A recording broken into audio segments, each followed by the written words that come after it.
Apparently, Robyn Brown is straight up ignoring a court order to hand some property back to Kody Brown. Yep, you heard that right. Kody, for once, just took the judge's decision on the chin. But Robyn? She's digging her heels in, and fans are losing their minds. The stuff in question actually belonged to Janelle and Mary before, and now Robyn's not budging. If she keeps this up, we're talking possible jail time. No kidding. But that's not even the only thing blowing up in Sister Wives land. Out of nowhere, people are actually feeling sorry for Kody Brown. I know, wild, right? This guy's been dragged for years, and suddenly there's sympathy. Why? Well, it's about his son, Garrison, who passed away. Earlier episodes about the funeral didn't really move anyone, but this last one? Total gut punch. One fan put it perfectly. Sure, Kody kind of made his own bed, but now he's living a nightmare. That vibe is spreading. There's this scene where Kody's literally out there, digging the spot for Garrison's ashes himself. Not just for show, he's really doing it. Only his brother Scott and Scott's brother-in-law Tim were with him. The whole thing just felt raw. Kody kept calling it a pilgrimage, like he was desperate to make sense of all this pain. But you gotta ask, where were Kody's other sons? Hunter, Logan, Gabriel, Peden. These guys weren't just brothers. They were tight. Their absence was loud. Fans are left wondering, were they not invited? Did they just not come? Most folks are betting that if they'd been asked, they'd have shown up. That silence? It's awkward as hell. Scott and Tim being there didn't exactly fill the gap either. In fact, it just made Kody look even more isolated. When Scott and Tim talked about barely knowing Garrison, honestly, it felt a little hollow. Kody kept saying they helped nurture his son, but honestly, it sounded more like they'd been there for him, not Garrison. The pilgrimage talk started to feel less spiritual, more like a guy just trying, maybe failing, to get closure. Then there's this other moment that hit hard.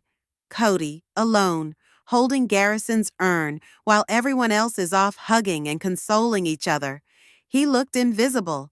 And get this, Kody and Robyn sneaking off to snap a whole photo album's worth of pictures of the urn. Some viewers get it. Maybe Kody's clinging to whatever connection he can find. Others? They thought it was just weird, uncomfortable even. Honestly, what you see here isn't just grief, it's guilt. That's what hit people the hardest. It's like all the loneliness Kody built for himself finally caught up with him, and for once, he's not in control. He's just broken. It's messy, it's real, and it's the first time in ages fans have actually seen him unravel. Man, Robyn just keeps finding new ways to stir the pot, doesn't she? Her whole not my problem attitude with the court ruling has people talking. Like, seriously? Why poke the hornet's nest when there's already drama oozing out of every corner? The whole property mess with Janelle and Mary is basically a ticking time bomb, and Robyn's refusal isn't exactly helping. If she keeps pushing her luck, she could end up in some deep legal trouble, and honestly, that family doesn't need another crack in the foundation. Not that there's much left to crack at this point. And oh boy, let's talk about that funeral. Some fans were straight up freaked out by what went down at Garrison's memorial. Kody and Robyn, for reasons only known to themselves, started snapping pics of the urn from every possible angle. What was it? A tribute or a weird photo op? People online lost their minds, comparing them to paparazzi working a red carpet. Except, this wasn't Hollywood. It was a funeral for their own son. The cringe was real. A lot of folks called it tasteless, and a few said it was like they turned a sacred moment into a reality TV spectacle. Oof. Then there's Tim, who apparently decided funeral chic means floral shirt and shorts. I mean, come on, read the room, dude. But it wasn't just the outfit. His sermon about cherishing loved ones while you still have them kind of felt like a not-so-subtle jab at Kody. You could practically feel the tension buzzing in the air. Kody even admitted later that he and Janelle were barely on speaking terms. But at least she let him handle Garrison's burial plans. So, small mercies, I guess. But the awkwardness didn't stop there. Fans caught Janelle kneeling by the urn, visibly wrecked, while Kody just stood there like a statue. No hand, no comfort, nothing. Sometimes silence says more than 1,000 apologies, right? And to top it off, Kody's own mom sat with Janelle, keeping her distance from Kody and Robyn.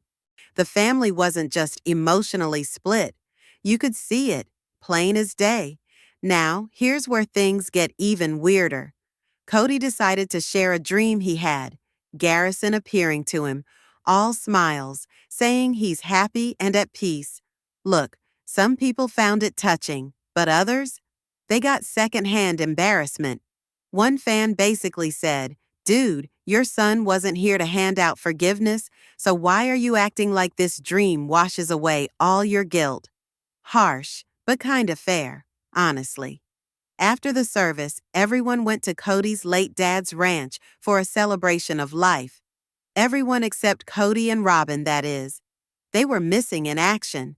The footage just had Kody's voice narrating while the rest of the family hugged and laughed and remembered Garrison.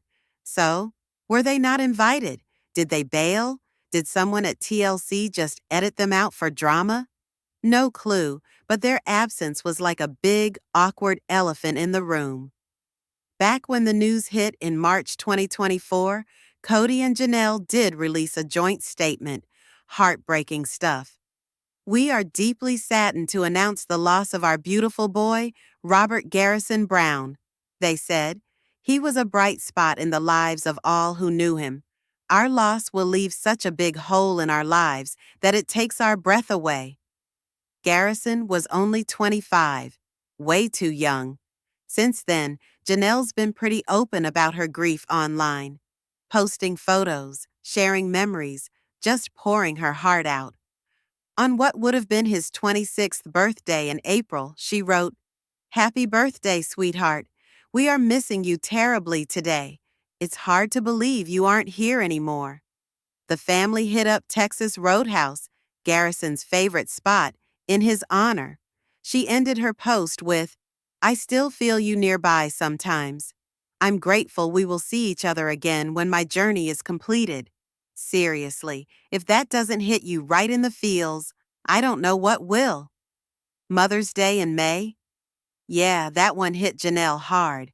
She shared this post about making strawberry rhubarb pie, fruit they picked together, random ingredients she just happened to find at some market. "Maybe no one loved it more than Garrison," she wrote. "That made this pie a little bittersweet." Oof, right in the feels. Later that year, she's on a red carpet talking to reporters. She goes, "Every day is a day. You just take it one moment at a time." Not exactly the stuff of inspirational posters, but raw and real. She really hammered home the need to talk about mental health, especially for guys, and mentioned how her family is doing their best to keep Garrison's spirit alive. On the anniversary of losing him, she posted, "I stay busy, but in every quiet moment, you are first and foremost in my thoughts. It's been a year, baby. We miss you so much." Whew, just try not to tear up reading that. The May 2025 episodes of Sister Wives? They didn't sugarcoat anything. Cameras caught it all, messy and real. Kody, just absolutely wrecked, admits, "Grief comes in waves. It just wasn't supposed to be this way." The guy's gutted. He talks about how he never got to set things straight with Garrison, always assuming there'd be more time. "Everybody thinks they have more time," he breaks down to Robyn. "How am I going to do the rest of my life with every holiday and every birthday?" It's the kind of thing that just sits heavy on your chest. Janelle can still replay that last day with Garrison, clear as day. They texted, called a bunch, but when he suddenly went silent around 8 p.m., she asked his brothers to check up on him, and then came the next morning. Gabriel calls with the worst news possible. Garrison was gone. She said, he had other nights like this. He'd drink, pass out, go silent, but he always came back in the morning. I don't know what happened this time. Sometimes there just aren't answers. Later, she opens up to her sister Carrie about Garrison's struggle with anxiety and depression. The drinking, she said, started as a coping thing during those endless pandemic days, but eventually it morphed into something darker, something he just couldn't shake. We did everything we could, she said. I know that. The guilt, though, you can tell it lingers.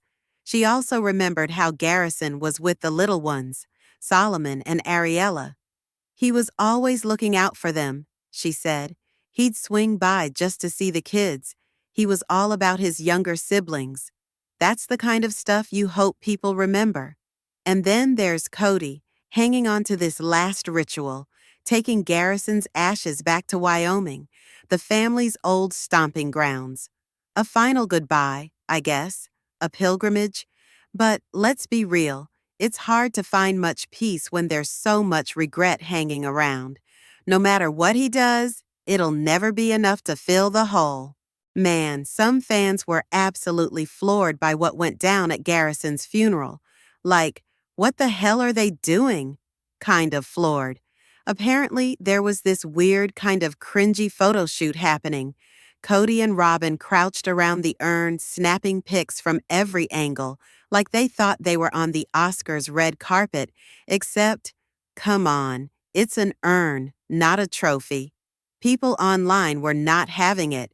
Words like inappropriate and exploitative got thrown around a lot, and honestly, I get it. The vibe was off. Then Tim rolled in for the eulogy, and, get this, he shows up in a floral shirt and shorts, just totally casual, cracking up the family. Fans? Not so much. Some felt like his message about cherishing loved ones was a bit of a dig at Kody. And honestly, it kind of felt like it, right? Not exactly subtle, given the world knows Kody and Garrison weren't exactly hugging it out. Kody himself kind of shrugged off the tension, saying he and Janelle weren't on the best terms, but that she let him decide how to handle the funeral. Except, yeah, when Janelle knelt with the urn, Kody just kind of stood there, didn't help. Everyone noticed. The internet never misses that stuff.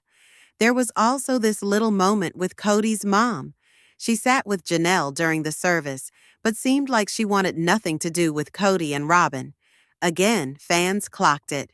Nothing gets past these people. Now, Kody's dream. Oh boy. He goes on about this dream he had, where Garrison told him he was at peace, all happy. Half the fans were in tears. The other half were rolling their eyes like, are you really making this about yourself right now? Some seriously thought Kody was fishing for forgiveness from beyond the grave, which, yikes. After the service, there was a celebration of life thing at Kody's late dad's ranch. Guess who was missing from those scenes? Yup, Kody and Robyn. Nobody knows if they skipped it, weren't invited, or just got edited out. But either way, their absence spoke volumes. Kody and Janelle did the whole United Front Instagram post in March 2024, writing about their beautiful boy, Robyn Garrison Brown, and how losing him left a hole in their hearts. Garrison was only 25.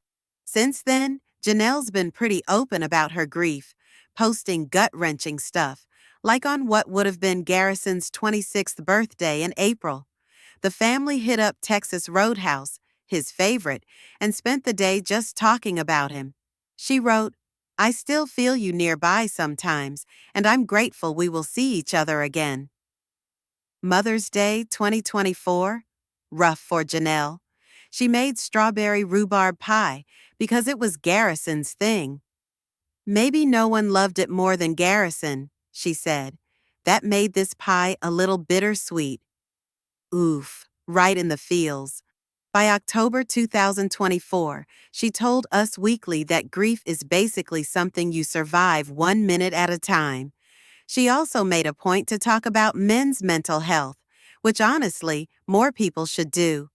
When the 1 year mark rolled around in March 2025, Janelle posted, "It's been a year, baby. We miss you so much. I miss you so much." Ugh. The show didn't shy away from the messy parts either. Cameras caught Kody just losing it, saying grief hits in waves and it wasn't supposed to be this way. He admitted he never got to fix things with Garrison.